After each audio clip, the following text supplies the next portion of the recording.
Welcome, everybody, to the CFL Weekly Pick'em Show. We're Week 13 on the Grueling Truth Sports Network. The CFL Weekly Pick'em Show is brought to you by Replenishing Care Technologies, the future of sports medicine. To find out more about Replenishing Care, go to thegruelingtruth.net. Click on the banner at the top of the page. I'm your co-host for the show, Mike Goodpaster. Right now, I want to welcome in my other co-host. First up, Brian Schmidt. Hey, everybody. Good to be here. And no. Hope everybody's having a good night. I was going to play We Are the Champions, but me and Robert were talking, and we didn't think that would have mattered. You weren't taking us either way. Also, four-time Grey Cup champion, Robert Drummond. How you doing, Robert? Pretty good. How's everything going? Everything's going great. I think me and you just got to go on our own cruise and leave Brian out. I'm already going on one. What do I need? What do I care? Because you could go with me and Robert. It'd be a lot more fun than going with some girl that's just going to tell you no half the time. No, she won't tell me no. Okay, Brian. Remember, okay, Brian. I'll just leave it go. All right, let's start off with last week. Of course, once again, the Montreal Alouettes are once again the dominant team in the CFL. A strong defensive performance powered the Alouettes to a 21-11 victory over the Ottawa Red Blacks. What the hell's going on in Ottawa, Schmitty? Oh, I don't know. Like I said, I think they listened to our podcast and immediately it put some kind of curse on everybody. What's going on in Montreal, though? That's the big question. Yeah, Ottawa is just so inconsistent, and it's just really inconceivable how inconsistent they are. Man, they look great one week, and then the next week they just fall apart. Yeah, and if you look at Montreal in this game, Robert, you had a guy by the name of Ryder Stone, who was 14 carries for 81 yards. Antonio Pipkin, 18 for 27, 242, but he throws 2 picks. But they still win. Is Montreal, are they better now? They're obviously better. They can play defense at least. There's so much parity in the CFL right now. At any given day, it seems like any team can win. You look at the roster of Montreal, and as you said, it's a bunch of no-name guys out there. At this point, found a way to win. And as a football team, you always say the teams that end up winning it all or putting themselves in a position, they go on, to the playoffs and go on to the Grey Cup, are teams that find a way to win. The 13 interceptions and still, to make the mistakes that they did from a quarterback spot and even a team spot, and still win this game, defense wins championships, and Montreal is playing very well in defense. You got to have some offense, though, so that could bite him in the ass. Too bad Johnny Manziel wasn't there the last 2 weeks. He would have looked much better, and everybody would be going nuts about him. Let's move on, because I really don't even know how to talk about the Alouettes winning 2 straight games. We've got Marcus Thigpen's 25-yard touchdown grab a minute into the fourth quarter wound up being the difference as the Saskatchewan Roughriders held on to a 31-23 win over the Winnipeg Blue Bombers at Saskatchewan this last weekend. Robert, have we found our second-best team now? You definitely, you called that, Saskatchewan. What a great catch and what a great win for Saskatchewan. They're now starting to put themselves in the driver's seat to prove to not, just themselves, but to the league that they're to be reckoned with. And Saskatchewan's going to be a force the rest of this year for for everyone to contend with. It's going to be interesting to watch them. Yeah, and Brian, it's not like Winnipeg played poorly. Andrew Harris, 15 carries for 158 yards. Matt Nichols did throw 2 picks, but I think this game was more of a matter of Saskatchewan was just better. Yeah, Saskatchewan played well. A lot of things that we talked about last week with Saskatchewan really came to play. Solid defense, don't make mistakes. Winnipeg, a couple interceptions. Matt Nichols, that was a huge difference. But I still like Winnipeg. But Saskatchewan now is starting to really put this together, and now, maybe finally. Again, I hope this doesn't become a jinx, but finally, maybe we're finding the second best team in the CFL right now. Yeah, and who knows? Maybe they can be better than that. Rene Paredes kicked 5 field goals, including a 43-yarder with no time remaining to boot the Calgary Stampeders to a thrilling 23-20 victory over the Edmonton Eskimos. Bo Levi Mitchell returned from a second-half knee injury, played well after he came back from that. This was in Calgary, though. And I think when we look at this, we talk about Saskatchewan, but Brian, I think Edmonton's another team here that at the end of this season could have a huge say in who wins the Grey Cup. Yeah, and we've talked about that before. Anytime you got Mike Riley, I mean, it gives you that chance. But they play better defense. You still have the Mike Riley factor, but I think the key is the fact that they play better defense. And we really did see this in this game. I mean, this was a game that last year Calgary probably puts up 35, 40 points, and, it's not a close game at all. So, I think Edmonton's going to have a say before it ends. But, again, Calgary is Calgary. Until they get knocked off, they are the New England Patriots of the CFL. Yeah, and when I look at this, Robert, the thing that stands out to me is last year we said the same thing. If Mike Riley's in the game, you never know what can happen. But now the defense, as Brian said, is better. But also you got C.J. Gable running the ball, 14 carries, 68 yards, and a touchdown. I mean, this is a complete football team now. Very complete football team, but it's what I call the Battle of Alberta.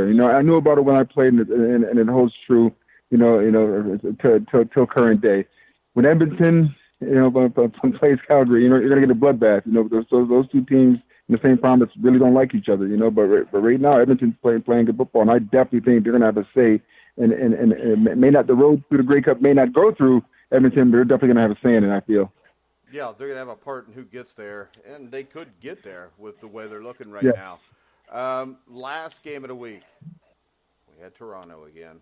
And they went from, in my power rankings, I got them ranked below Montreal now just because the Alouettes have won 2 games in a row, and it's hard to ignore that. But the Hamilton Tiger Cats put up 539 net yards in a 42-28 win. Alex Green and Brandon Banks scored fourth-quarter touchdowns, helping the Ticats pull away for a 5th straight victory on Labor Day over the visiting Argos. Jeremiah Masoli, 3 touchdowns, 385 yards. I think this is a dangerous team too, Robert. I think Hamilton can get some things done, and Masoli, for the most part, has played well all season. Yeah, I like Masoli, but at the point of watching this game, it got to a point where I couldn't watch anymore. I would just come back and look at the score, and I was telling myself, it's like, wow, what is this, a video game? Hamilton was putting up so many points, and that's the scary thing about Hamilton. They can score, at will. Anyone when they're playing good football, and if they get on a hot streak, they could be a dangerous team to reckon with also. But this was a game where that gave them that mindset now of what they're capable of doing, and that's always dangerous when the team knows what they're capable of doing, especially scoring points and playing good defense, offense, defense, special teams. We always say that's what factors in winning. Offense sells tickets, defense wins games, but when you put up points, it's hard to ignore the fact how good your team is. Yeah, and when we look at the standings now, Schmidt, the Toronto Argonauts are getting in a lot of trouble now. When you look at them, they're sitting, 3 games behind first place Ottawa. They're a couple games behind Hamilton. And when you look at them, I know they don't have Ricky Ray, but at some point you just got to step up and play. And the thing that has really surprised me is the fact that James Wilder, once again, 11 carries, 47 yards. And I would think for this team to be successful, James Wilder has got to go on a tear like he did last year. Yeah, and I know, Robert being a great running back, it just seems to me that they don't really feed him the ball to get him in any kind of rhythm. It just seems like his carries are so sporadic through the game. They don't really do anything to seem like to get him into a rhythm. Even just, catching the ball out of the backfield, it seems like it almost feels like he's an afterthought to the game plan. When you would think in the current situation, you would want to really put your game plan around him. Trouble times right now in Toronto. They still have time to turn things around, but that clock is ticking. Yeah, and let's go ahead and look forward to Week 13, which the first game up on Friday night is the Ottawa Red Blacks at the BC Lions. This is a game now, Robert, from watching the last couple weeks. I think BC's got a legitimate shot to win this game. I definitely think they have a legitimate shot to win this game. And Ottawa's that enigma team. Which Ottawa team is going to show up? The team on paper that can be a dominant team, but the team that can that lose games they're supposed to win. So this is a game where betting man, I have to go with BC. I just don't think Ottawa just hasn't found himself. Doesn't understand who they are as a team, and they've been doing that for so many years now. It's just becoming commonplace with them. Yeah, it's happened for at least the last 3 years. I know they won one Grey Cup with it, but I don't think you can depend on that happening too often when you're that inconsistent. And I think the Lions win this game also, Brian. I'm going to go against the grain on this. I'm going to take Ottawa. I think Ottawa is going to get the ship righted this week. Although I think this is a tough place to do it, but Ottawa has historically they seem like they'll play a couple games where they play beneath where they should be, and then all of a sudden, about the time you start thinking, oh well, they're here we are. All of a sudden they play what they should be on paper. So I'm gonna take the chance and say they're gonna play what they should be and they're gonna win this game. All right, next up we've got a rematch of this last week, Toronto against Hamilton. This time it will be in Toronto, and this has to be a must-win for Toronto now, Brian. And I just can't see picking them to win this game. I know Mark Trestman, the head coach, said that Bethel Thompson will absolutely start in the rematch, but I think Hamilton wins this game again. Yeah, I'm going to go with Hamilton, and it's kind of funny. We're seeing it from one team in the college game, but now you see in CFL, kind of the resurgence of the run and shoot and the things that Hamilton's doing. They've been really fun to watch offensively. So I think Hamilton's going to win this game, and Hamilton's slowly becoming a dangerous team if they can continue to build as we go through the season and be that team in the playoffs that could be dangerous. I think that they're starting to build to that, but I still have a little doubt just because Masoli can look great and then all of a sudden can look like the worst quarterback in the league. So I'm looking to see that he continues being consistent. All right, Robert. Interesting game. A game of bitter rivals. Being someone who played for Toronto, it's right down the Beltway or the QEW, I should say.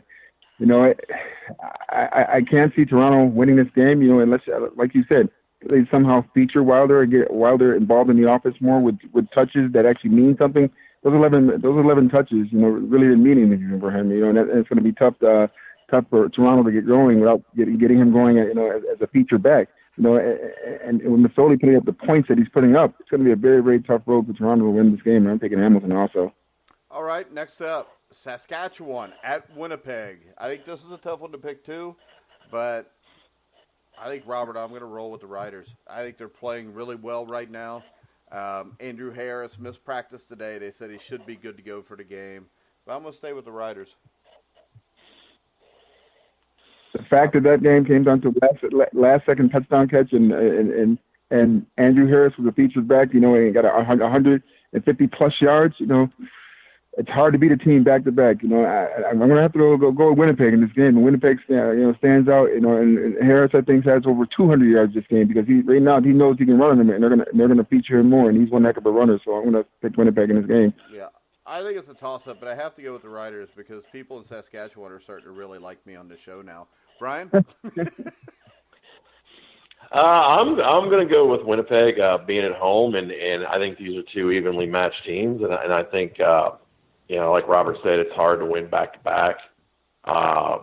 And being at home, I think Winnipeg will pull out, but I think it's going to be a close game. And I won't be surprised if Saskatchewan wins this game, but I'm going to go with Winnipeg. All right, next up, we got the third game in a Saturday night triple-header, a rematch again. Calgary at Edmonton. Brian, what do you think? Hard to pick against Calgary. It's very hard to pick against Calgary, and but you said I'd never do it again. And I said I'd never do it, but you know what? Nope, I'm not going to do it. We'll go Calgary. All right, Robert. Ooh, another close game. The game before, another game is back to back. It's the Battle of Alberta.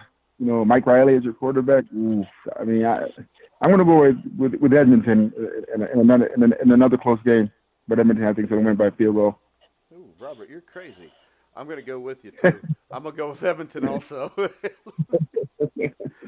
I like Mike Riley. I think this is a team that's coming into its own. And, in the past, you've said it's usually somewhere between week 9, 10, 11, about the middle of the season, where you learn who the real contenders are. And I think that we've learned so far that that's Calgary, Edmonton, Saskatchewan. And then I think that you learn there's a second group of teams, probably between Winnipeg, Hamilton, Ottawa, and BC, where one or two of those teams will emerge, and there you have your playoff teams. Don't make me repeat that. So somebody answer me because I don't remember what I said. But I mean, really, I think when you look at it, I think the teams are starting to separate themselves. I don't think now it's 2 through 8 is the same, where you could put anybody anywhere. Because I think right now 2-3 has to be Saskatchewan and Edmonton. Yeah, well, everyone's not afraid of the big bad wolf right now. And for a long time, Calgary was a big bad wolf. They reeled him in. It's like that. I was just talking to someone about that the other day. That Tiger Woods factor. When Tiger Woods was on top of his game, he was untouchable because people mentally were afraid of him when they played against him. People were mentally afraid of Calgary, knowing that it was just such a great organization, but they're not afraid of that team anymore. So they know when they step onto a field at any given day, Calgary can be beat. They've proven that, or they have proven that Calgary can be beat. So when they play these teams now, they're going to get these teams best. So that's it's going to be interesting to see. That top tier and this middle tier of these teams, starting to squeeze now midway point. So it's going to be an interesting run now to get to the playoffs. Yeah, but they're still 9-1. They've still only been beaten once. Yeah. And I still think in the back of teams' minds, that's why Calgary wins all these close games. They're a good team, a great organization, but teams know they can beat them. All right, Brian. Yeah, I agree with that. Calgary is Calgary, even though, like Robert said, I mean, teams know they can beat them, but really at the end of the day, they don't. They're not getting beat. I think teams believe, we've got a shot until they get there and something happens, and all of a sudden it's the same as it's been. Until teams beat them consistently, until that bloom goes off the rose, they're Calgary, and they're going to be that 9-1 at this point. They'll finish the season with a couple losses, I'm sure, but in the end, they're still Calgary. All they have to know is that they can beat them in the playoffs. Yeah, we know that. We've seen it happen the last 2 years. Yep. Yes, we have. So teams have the confidence enough to play them during the season and be like, hey, we can hang with these guys. And when playoff time comes, trust me, because I've been there a lot, it's a whole different ball game. They're a whole different mindset. These teams are equal now, and these teams are a level playing field. And if you have the mindset that you can beat a team, you go out there and play a whole lot different. Been there, done that. So that's a point I'm trying to make. Yeah, I understand. And there's at least 2 or 3 teams there right now that believe that. At least. Oh, yeah. They're a dominant team during the season. The playoffs the last few years, what's happened? Look at last year. And the year before. I mean, that was 2 teams that were right around 500 or below 500 even. Yeah. But that's what makes it interesting. Any final words, Brian? Looking forward to a great week of football. I love that CFL's in mid-season and college football just started, so it makes the weekend enjoyable to be able to watch some good football. All right, Robert. Yeah, the summer is pretty much over. So school officially started here the first day. Our state fair just ended. September is here, so for us here in Syracuse, it'll be winter pretty soon. So we know. That school just started here today. Really? Because in Indiana, they start school like July 28th. Jeez. Yeah, and they don't get out until early June. So they only get like 8 weeks now for summer vacation. Not here in New York. They start in July. Start in September, and they get out sometime around June. Yeah. Middle of June. Yeah, early crazy. June. Excuse me. Because I don't ever remember going to school before Labor Day, but now, I mean, it's like they've been in school for 6 weeks now. Wow. But what are you going to do? All right, guys, we're going to wrap the show up. I want to remind you tomorrow at noon, myself, Lucas Wee, Steve Risley on Survive and Advance, live at noon. Also, you can go up and find the Cincinnati Bengals Weekly Show with Joe Kelly, who was the starting linebacker in Super Bowl 23 for the Bengals. Also tomorrow, Dexter Carter, former San Francisco 49er, will be on with Matt Andrews-Scavage on the San Francisco 49er Weekly Show.